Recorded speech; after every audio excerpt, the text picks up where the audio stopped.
Kevin, Engy, Lucy, it is such a pleasure to have you all here in one place and to be able to talk about some of the challenges and opportunities around leading curriculum design.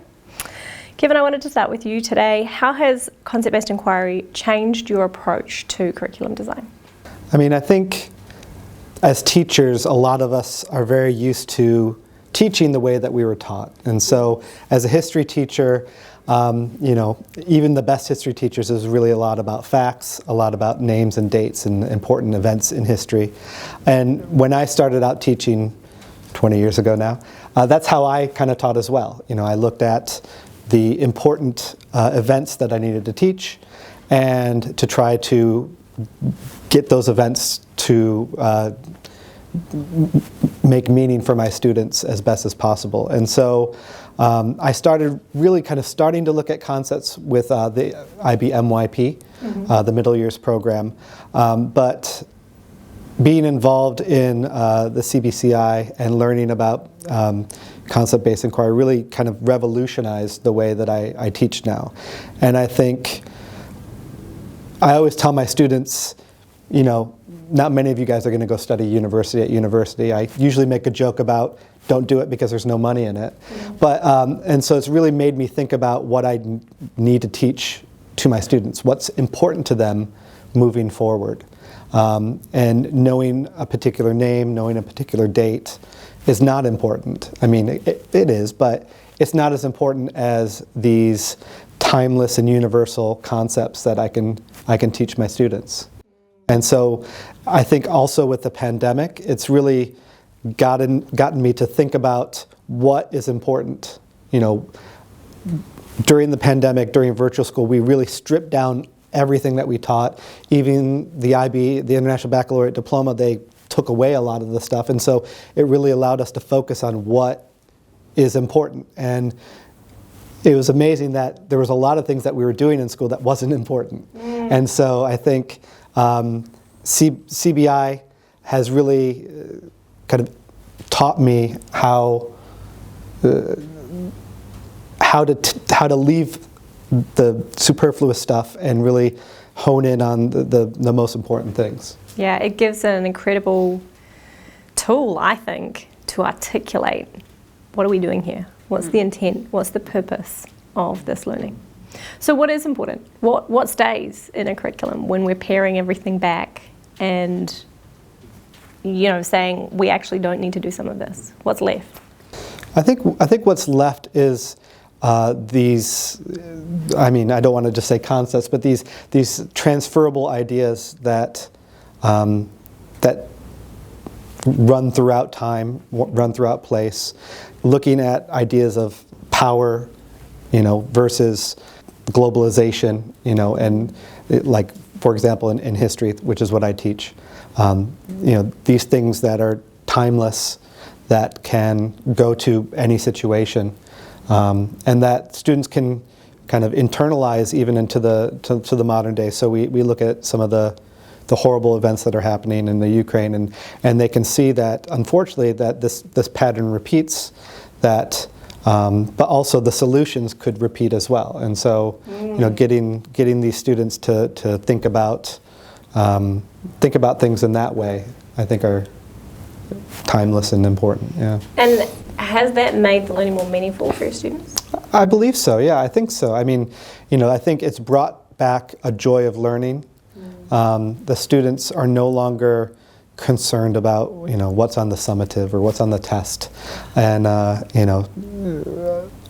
or just memorizing just so they forget it later on. And I think that's really been something that's something that's really opened up my eyes, is this idea of bringing back the joy to learning, bringing back these big picture ideas that are so ingrained in CBI. I've been reading quite a bit about mind-brain education recently, and about how we actually hold things in working memory much longer than scientists initially thought. But in order to transfer something from working memory into long-term memory, it has to be meaningful and it has to make sense, which explains they actually believe now that we can hold facts in our working memory for weeks as long as we need them, which explains how we all passed our history test, because we kept them there in our working memory, but we didn't really need them because they weren't meaningful. And you're saying, you know, we're making connections now between history and the patterns that are repeating themselves and what's happening. Lucy, how's it transformed your approach to curriculum design? I think it's, like you said, with the pandemic, trying to get people to see what's important and also understand that children can access these big ideas and understand them. We were talking about this earlier, and it's important that teachers see that actually going through the concepts makes it more meaningful for the children, and that they connect the dots. And children who maybe have lost some literacy learning time during the pandemic, so they're not such good writers, you know, we can still get them to write about interesting things as we're talking about them. And it doesn't mean to say that because their writing skills are low, because I'm in elementary, that they can't do the big conceptual thinking, you know. So from that perspective, as a PYP school, we were sort of stuck on numbers of concepts and things. Yes. So this has really opened up adding in more concepts and looking at, you know, and I remember early on in our training with you were saying that why in 6 weeks does a child need to just focus on 3 concepts or 6 concepts, and really trying to have that conversation with people, and that's really developing, and people see it's as successful. It's, you've got to take it quite slowly with people though, I think, as well though. Pick the pieces that you want to work on and not overwhelm people with too much. And I think that's important to acknowledge the time that it takes. Yeah, and let them see the successes. Yes. And then when people come to you excited saying, oh, we've done this and this has happened, and, you know, where's your verb list, Lucy, so I can get beyond the level 1 verbs and those sorts of things. It's like, this is starting to work. You're ready for it now. Yeah, you knew I had that, but you're ready for it now. Yeah. We were talking a lot about before about, as coordinators, a lot of our job is to put out fires. And so sometimes you don't have the time to talk about these big picture questions. So that's why coming to an event like this was refreshing, because I mean, I have a bunch of fires I have to put out when I go back home. They'll still be there, but now you get to, instead of be reactive, you get to be proactive, and you get to really think about it. And I think we were talking earlier about how it's very quick to shortchange our students, and they, you know, like, a grade 2 student can do this, and it's not, don't just assume that they can't. And you know, I think that's something that has broadened my idea about learning and teaching, is that, you know, maybe I was quick to be a bit too dismissive of, oh, this might be too difficult for my students, and actually they're resilient and they can handle a lot more than maybe sometimes we as teachers give them credit for. And sometimes they want to, like, that's what's going to get them excited. It is what gets them excited. You see it, and then you know, I was saying, I take photographs and send them to all the leadership in the school, going, look what they've just done. This is amazing. Look at this, and look at how the kids are all excited about it. And a lot of the behaviour management melts away when students are engaged and when they're excited. You were saying also about concepts when you pare down the curriculum, and you're focusing on concepts, and we're also focusing on the approaches to learning to learn skills. And I think the two things go so hand in hand. Yes. Because a lot of the sort of like how we learn for concept-based learning is in those learning to learn skills. So as a school, we're trying to focus on the both at the moment, but it's actually just while we're sitting here that I'm realising we're not connecting the dots on that enough, and how we can bring those two things together to really support each other. That inductive approach is really metacognitive, you know, as far as, and very reflective, you know, and so we're working at my school about having our students be reflective learners, and this inductive approach really kind of would help kind of focus that reflection. It's funny you say that, because in the model of inquiry that Carla and I developed, reflection is a piece that we didn't want to put into one of the phases. We intentionally said reflection should be happening right through the unit. We're not going to put it at the end of the kind of cycle. It's something that's got to be embedded. But what I've noticed is a lot of unit planners, I feel, don't have reflection coming up as much as I would like to see it. And then I paused and reflected myself and went, every time they generalise, every time that phase is happening, it is a form of reflection, and an incredibly powerful one for students to pause and say, what do you understand at this point in your learning. And that's important. And that's a great way to get them to reflect, because sometimes, here's a sheet, reflect on it. Here's write a paragraph about what you've, whereas when you're asking them to reflect and they don't even realise they're doing it, then it's obviously, it's one of those ways, not necessarily obviously, but it gets deeper. Yeah, so, and the POFP, I think the CBI takes the POFP further. So instead of focusing on one central idea, now we can find 5 to 9 generalizations, and we can dig deep into the learning instead of just starting from the lines of inquiry and then going out, what I'm going to do in the learning experiences. No, there is a clear structure that you can follow, and it provides more depth and more opportunities for the students to shine and show what they can do. And that's why we're speaking about second graders. Yes, they can do it if you just scaffold the learning in a meaningful way, and the type of questions that we write, the essential questions and how we break them, it provides a better structure in terms of planning for the teachers, which should make it easier for teachers later in the planning, and it brings the students within the learning process to construct the learning as well. So I think it's very thorough in its structure. You talked about the essential questions then, and I think it took me probably a few years to really realise how important those questions are, and how all of the learning engagements come from those questions.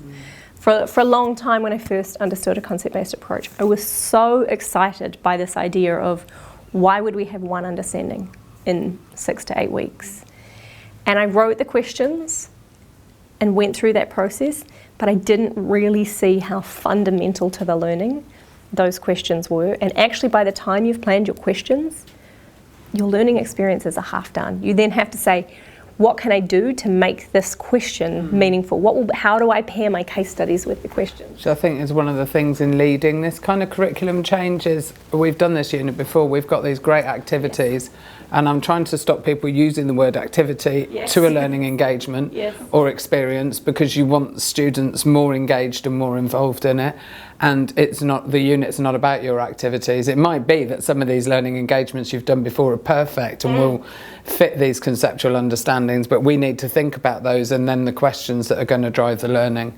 And then we use solo taxonomy, so then the I can statements come from the questions. That's really important to acknowledge that some of the learning engagements that you have been doing are the right ones and are powerful and great, but let's pause and try and navigate what that is and what that looks like. And yet, let's use our questions as a framework for saying, well, if this learning engagement will help me answer these questions, and these questions will help me get to this generalisation, then it's something that I want to keep, but maybe adapt a little bit to just say, how will we answer this? And mostly when we plan the essential questions, we come up with a learning experience. It's like, oh, that's nice, we'll just put it and add it here. Yeah, so it's very natural and authentic, instead of just planning activities and trying to figure out where to put them in the inquiry cycle. So I think it's a very good structure to follow, and it enhances the conversations that, I think this is the most important thing, the conversations that the teachers would sit and have to make sure that they're forming the right questions and bouncing ideas, so you don't have to worry about what's happening in the classroom later, and it takes away from the other paperwork that teachers have to sit and write. When it's focused on planning activities, I find people are often really not clear about what will success in that activity look like. How do we know that students have really understood what you're trying to teach through this activity? Whereas if we take that approach and we go from the generalizations to the questions to then it becomes much clearer, and then we're a PLC school, so then when we bring the data afterwards and we discuss about the students learning and have a look and see what they've been doing, it's much clearer because we've started with a clearer picture about what we wanted and what success would look like. So, and also building that success criteria with the students, but there's clarity in it. So I think that is it. Clarity is incredible, and it's empowering for teachers to have that clarity. And it's empowering for students because it makes the learning more engaging and more developed for them. It also helps kind of have one activity build on the other. I think I was guilty of that sometimes as well in the past. With I taught theory of knowledge, and I had a lot of interesting activities, but they were so disjointed and they didn't connect to one another. And then the kids found, oh, this is a great fun activity, and it got me thinking about TOK in the real world. But then we we went on to something else and it didn't really fit and mesh, and then the learning was lost. And so so it's that balance of, a lot of teachers have a lot of interesting activities, and if we're trying to lead change, it's a comfort to say the things that you're doing aren't wrong, and we can take a lot of these activities that you do, and then if we just put it in the right framework, it will hopefully lead to success. Yeah. Engy, how in your school, one of the biggest challenges with all of this is finding time to plan together. How do you make time for collaborative planning? So we tried different things in different schools apparently, but I think what really works is having time during the day. And this can be tricky because we're speaking about this as well. It can be tricky, but we found out that when we provide teachers with time within the day, not after school, not the beginning of the day, it's the best. So we provide the teachers with a block of 90 minutes in a day when they meet with and plan. And for early years, it might be easier. We have shorter days, so we have time after school. But we found out that it's what's happening in these timings that are more important than actually providing the time. Because we can provide time, which I think about this, we can provide the time, and then teachers would come back and say, we don't have enough time. So what they started doing is I would pop in and see, okay, what is actually happening within this time? Well, I would reflect with the coordinator and see, okay, what's happening? And we mostly see that teachers are, again, going back to activities or trying to check boxes, trying to plan for next week, but this is not the meaning of the collaborative planning. So trips, planning events, booking buses, trying to find something, and so we started framing the idea of what is collaborative planning, how does it look like, what is expected, and there are there's 7 ways of collaborations at different levels. So I would be asking every team, where are you? Where are you in this level? And it's okay, you're here, but what is your next step? So it's the depth of the conversations. I think that's the most important thing, because once you do that, and when we start modeling that for teachers, and they say, oh, so actually my planning is done. I'm done. I planned for 2 weeks. I'm planned for the unit. Again, but when they see the value of what we're doing, and we're not trying to enforce something that they have to check, and actually going back to the planner and telling them it's a living thing, it's not something that you have to complete, and they say, oh, really? They feel like you take a lot of their stress away, and they start buying in and understanding what's happening, and sometimes just posing questions, why are we doing that? And they were like, what? Sometimes at the beginning, if teachers are new to the PYP, or they would be a little bit shocked, but then eventually they start saying, so we're doing that because, and then they start thinking about the learning experiences. So it doesn't even have to be done in a very rigid way of, we don't call it this and that. No, it's just, I find the most important coaching time is the collaborative planning time. And when it's happening during the day, you're giving them time. It's not a meeting that they have to run and catch up on at the end of the day when they have to mark or meet parents. Or I think that's the most successful way. And eventually this turns into formal and informal timings. I think the outcome of this process is having informal conversations. And I, as a teacher, I found this was the most important thing. Speaking about reflection, we would go and reflect all the time after a lesson. And then we say, okay, when we're starting a concept, so where are your students? I found out that my students already, they know many things, so I need to adapt the learning, but another class might be like, they are still in early stages, and they will be, so we will start differentiating in that way. So I think it's the informal conversations that when we build and we model as well with teachers, I think it's very useful. Yeah, that's so powerful. How does it look different or the same in middle school? Do you have opportunities for collaborative planning? Yeah, I think, when I think about, what can administration do to help lead change, I think that's like providing teachers time is going to be the single, most important strength to like building collective efficacy is this common planning time.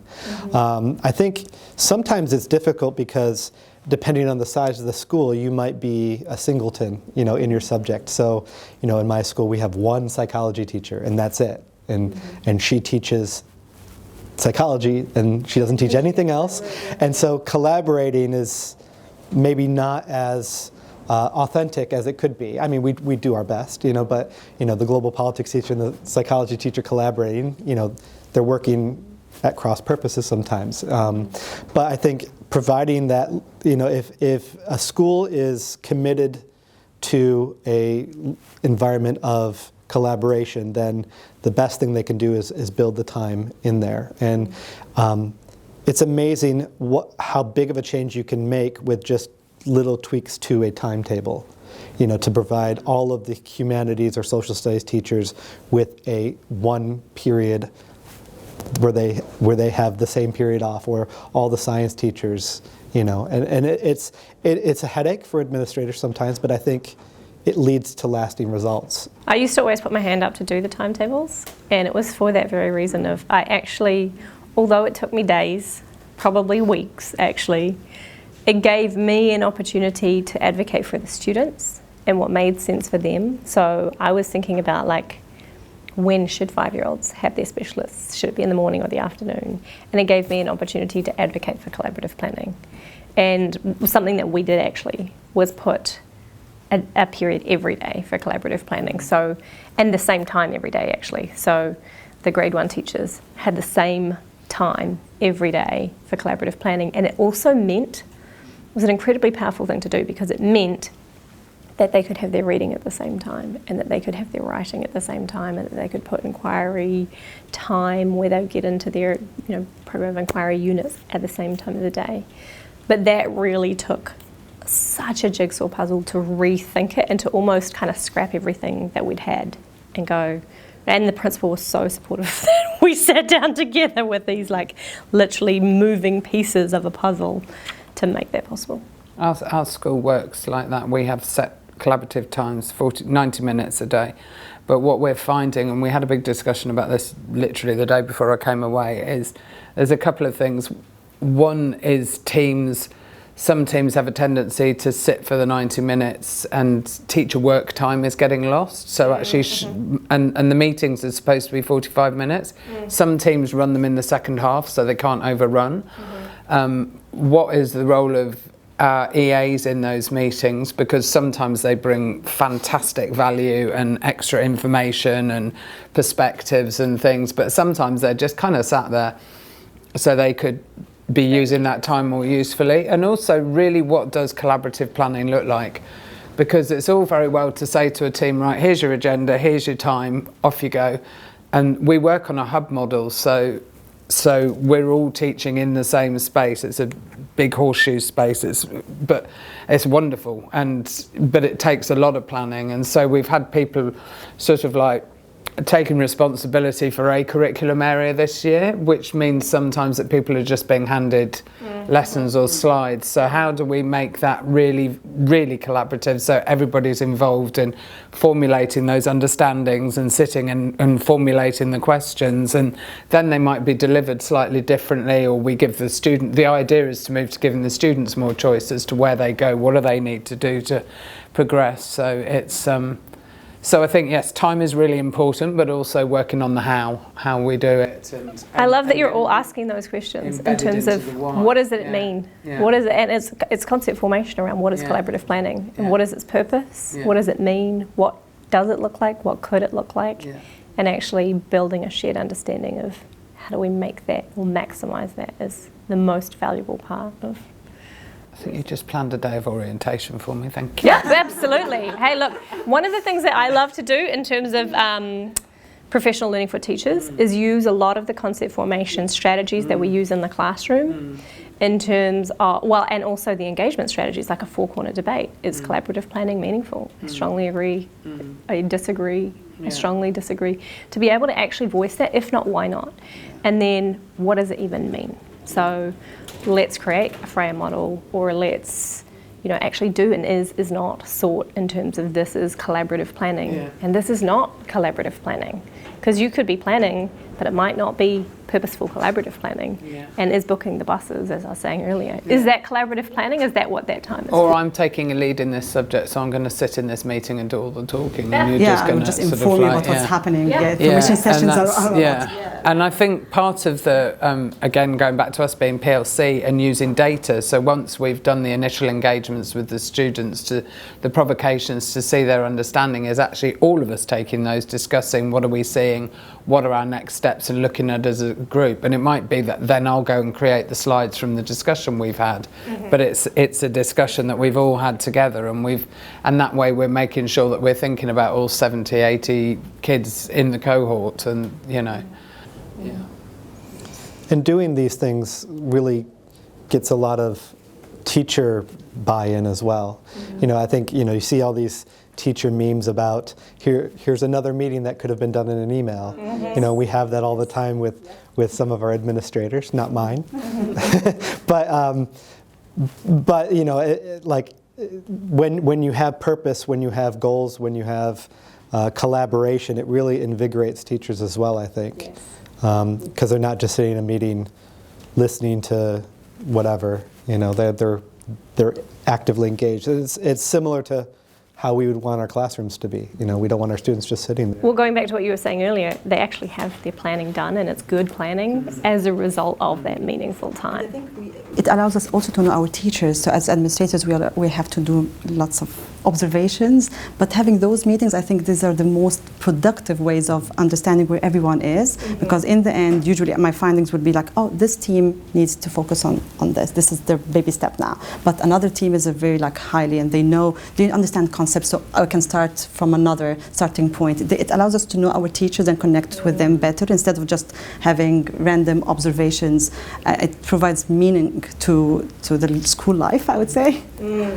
Building on that, I think a lot of how a collaborative team functions is the relationships within the team as well, and what we do as coordinators and people that go in to support those relationships and help facilitate them.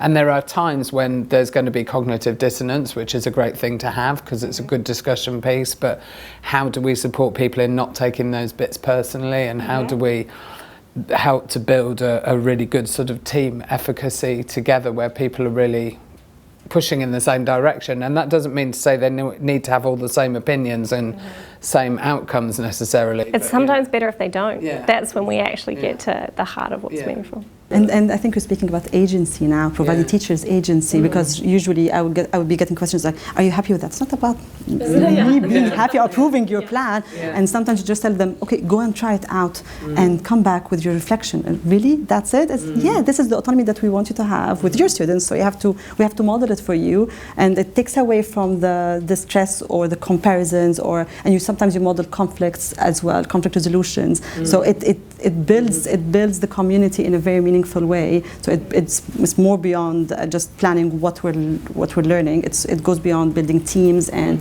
having this collaborative approach in general. I think this is a very big value that every school should focus on. The agency in empowering teachers, and it's taking away learned helplessness that sometimes people, and we see it in the students, and we get really frustrated with it in the students, but I think sometimes people don't necessarily see it in themselves, and we all have aspects and parts of our lives where we might sort of sit back to that, but it's giving people that. And we're also chatting about our pace versus the team's pace. We're chatting about that sometimes I got to learn that maybe they don't actually understand where I am now, and maybe I have high expectations, so maybe I need to slow down a little bit, simplify and scaffold learning, do concept formations with teachers. I think it takes time as well for us to adapt our practices in terms of what we want to see from concept. Is I found that the best thing is just to introduce some of the aspects of it within the planning. Sometimes the teachers don't even know the big terms behind it, and they find this very empowering. Instead of telling them, okay, we're just going to implement this, and it creates more buy-in in the process as well. And then I do it through an inquiry process. This is called that. We've been doing 1, 2, 3, and this is what we call in the end, generalizations. And sometimes it's just by questioning them, you reach something, you write it down, and then you say, okay, we call this a generalization. This is what we've been doing. Just modeling it, I think it's great. It's difficult sometimes because I think as a teacher, once you learn about concept-based inquiry, you get very, very enthusiastic about it. And so you want everything to go from there to here, and you want to blow up the system and revolutionize it, and and completely turn it on its head. And not everyone's like that. Well, not everyone's had the same journey as you either, and so for it to happen on the timeline that you're ready for, but I think that's that deeply resonates with me. Absolutely. Well, thank you so much for coming in today for this conversation. Hopefully it's also given you some inspiration to go back to your teams to really go, what does it look like? What could it look like? Yeah. What does it mean? So, and I'd love to hear how that goes as you take it back to school. Thank you so much. So thank you.